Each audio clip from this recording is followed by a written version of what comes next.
नमस्कार विद्यार्थी मित्रांनो, मी जान्हवी आपल्या टी फॉर टीचर या आवडत्या यूट्यूब चॅनलवर आपले मनापासून स्वागत करीत आहे.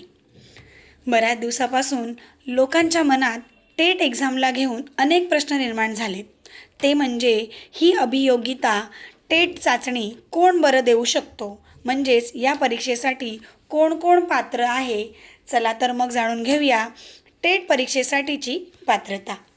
तत्पूर्वी चॅनेलवर नवीन असाल तर चॅनेलला सबस्क्राईब करायला विसरू नका. चला तर मग पाहूया टेट परीक्षेसाठी कोण पात्र आहे. तर टेट परीक्षेसाठी एकूण 4 वर्ग आहेत.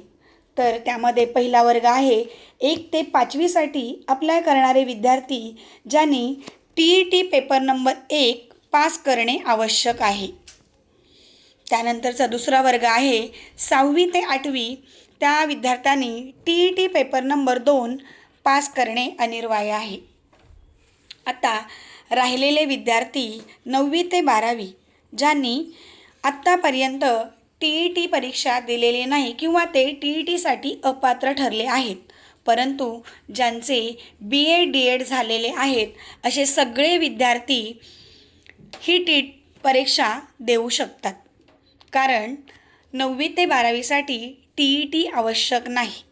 तर त्यासाठी काय क्वालिफिकेशन असणं गरजेचं आहे तर जाणून घेऊया. बघा, 9वी ते 12वीसाठी अप्लाय करणाऱ्या विद्यार्थ्यांनी ग्रॅज्युएशन प्लस BEd हे जे विद्यार्थी आहेत ते 9वी ते 10वी या वर्गासाठी अप्लाय करू शकतात.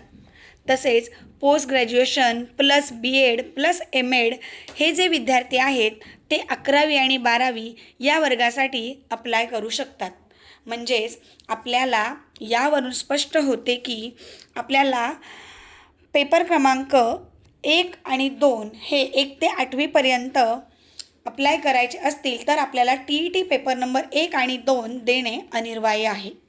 आणि ज्यांनी TET पास केलेली नाही परंतु त्यांचे क्वालिफिकेशन ग्रॅज्युएशन BEd MAd असे सर्व विद्यार्थी टेट परीक्षेसाठी पात्र आहेत. तर आजची उपयुक्त माहिती तुम्हाला कशी वाटली कमेंट्सद्वारे नक्की कळवा. थँक्यू.